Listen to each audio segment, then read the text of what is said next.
ปวงประชาร่วมไว้อาลัยท่านคำไต่ศรีพันดรการนำหุ้นทำอิฐของพรรคพลเอกคนทำอิฐของลาวท่านพลเอกคำไต่ศรีพันดรแม่นหนึ่งในการนำหุ้นทำอิฐของพรรคที่ได้เป็นหลักแรงและแกนนำของศูนย์กลางพรรคชี้นำพาการปฏิวัติศาสตร์ประชาธิปไตยในเมื่อก่อนและภารกิจปกปักรักษาและพัฒนาประเทศชาติก็คือเป็นผู้นำในการจัดตั้งปฏิบัติแนวทางเปลี่ยนแปลงใหม่รอบด้านมีหลักการของพรรคท่านแม่นนักรักชาติแม่นนักปฏิวัติและเป็นผู้นำที่ดีเด่นของพรรคของชาติเฮาตลอดชีวิตของเพิ่นได้อุทิศสติปัญญากำลังวังชาเพื่อภารกิจปฏิวัติของพรรคเฮาเพื่อการพัฒนาประเทศชาติและความอยู่ดีกินดีให้แก่ประชาชนลาวบรรดาเผ่ามาฮอดวันที่2มีนา2025เวลา 10:30 นาทีเพิ่นได้จากพวกเฮาไปอย่างบ่มีวันจะหวนกลับคืนมาอีกแล้วท่านพลเอกคำไต่ศรีพันดรได้ก้าวสู่เส้นทางของกองทัพประชาชนลาวโดยการเป็นนายสายในปี 1944 แล้วค่อยๆก้าวขึ้นสู่ผู้บัญชาการสูงสุดของกองทัพประชาชนลาวท่านคำไต่ศรีพันดรแม่นเกิดเมื่อวันที่ 8 กุมภาพันธ์ ปี 1924 ในครอบครัวชาวนาที่ดุมันอยู่บ้านโขงพะไยเมืองโขงแขวงจำปาสักโดยกำเนิดในครอบครัวที่รักชาติเมื่ออายุได้ 7 ปีหรือ 1931 ได้ขึ้นมาเรียนอยู่เวียงจันทน์ปี 1944 รับราชการและประจำการอยู่แขวงพงศลีเป็นนายสายมาฮอดปี 1947 เพิ่นปิดลับออกจากปากเสเข้าร่วมในทันแถวกำลังต่อต้านประจำการอยู่กองไซจักรพรรดิมาถึงท้ายปี 1948 ได้จัดตั้งบัญชาเคลื่อนไหวขอบเขตสายผู้หลวงติดกับชายแดนเวียดนามเดือนกุมภาพันธ์ ปี 1949 ได้เป็นผู้แทนรัฐบาลลาวอิสระประจำเขตใต้มาฮอดปี 1950 ได้นำพาคณะผู้แทนแนวลาวต่อต้านเขตใต้ขึ้นเมืองศูนย์กลางและได้รับเลือกตั้งเป็นกรรมการศูนย์กลางแนวลาวอิสระปี 1953 ได้เข้าเป็นสมาชิกพรรคคอมมิวนิสต์อินโดจีนปี 1954 ได้ชี้นำบัญชาการต่อสู้ปกปักรักษา2แขวงเต้าโฮม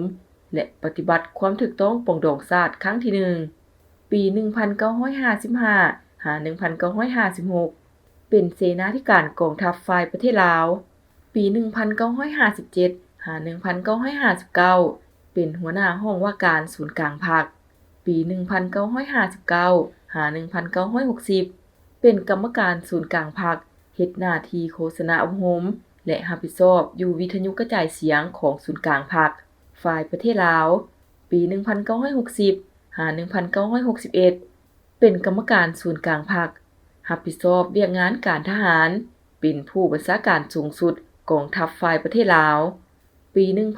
1972 กองประชุมใหญ่ครั้งที่ 2 ของพรรคได้รับเลือกตั้งเป็นกรรมการกรมการเมืองศูนย์กลางพรรคเป็นผู้บัญชาการสูงสุดกองทัพปลดปล่อยประชาชนลาวปี 1975 ภายหลังยึดอำนาจการปกครองในทั่วประเทศ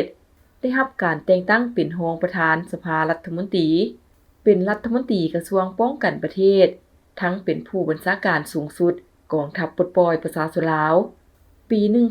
1980 ได้รับการประดับชั้นพลเอกปี 1982 หา 1986 กองประชุมใหญ่ผู้แทนทั่วประเทศครั้งที่ 3 ของพรรคได้รับการเลือกตั้งเป็นกรรมการกลุ่มการเมืองศูนย์กลางพรรคเลขาธิการศูนย์กลางพรรคเป็นรัฐมนตรีกระทรวงป้องกันประเทศได้เป็นผู้บัญชาการสูงสุดกองทัพประชาชนลาวปี 1986 หา 1991 กองประชุมใหญ่ผู้แทนทั่วประเทศครั้งที่ 4 ของพรรค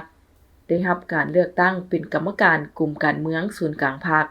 เลขาธิการศูนย์กลางพรรคอีกเทื่อใหม่ทั้งรับผิดชอบเป็นรัฐมนตรีกระทรวงป้องกันประเทศและเป็นผู้บัญชาการสูงสุดกองทัพประชาชนลาวปี 1991 กองประชุมใหญ่ครั้งที่ 5 ของพรรคสหายได้ถูกเลือกตั้งเป็นกรรมการกลุ่มการเมืองศูนย์กลางพรรคและเป็นรองนายกรัฐมนตรีกระทรวงป้องกันประเทศทั้งเป็นผู้บัญชาการสูงสุดกองทัพประชาชนลาววันที่ 15 สิงหาคม 1991 กองประชุมเทื่อที่ 6 ของสภาประชาชนสูงสุดสุดที่2ได้แต่งตั้งสหายเป็นนายกรัฐมนตรีแห่งสปป.ลาววันที่24พฤศจิกายนปี1992กองประชุมครบคณะครั้งพิเศษของคณะบริหารงานศูนย์กลางพรรคสมัยที่5สหายได้ถูกเลือกตั้งเป็นประธานคณะบริหารงานศูนย์กลางพรรคและทั้งเป็นนายกรัฐมนตรีปี1996กองประชุมใหญ่ผู้แทนทั่วประเทศครั้งที่6ของพรรคได้ถูกเลือกตั้งเป็นประธานคณะบริหารงานศูนย์กลางพรรคปี1998ได้รับการเลือกตั้งเป็นประธานประเทศแห่งสปป.ลาวปี2001หา2006กองประชุมใหญ่ผู้แทนทั่วประเทศครั้งที่7ของพรรคได้ถูกเลือกตั้งเป็นประธานคณะบริหารงานศูนย์กลางพรรคทั้งเป็นประธานประเทศแห่งสปป.ลาวปี2006ย้อนอายุเกษียณสูงเพิ่นจึงเสนอรับบำนาญ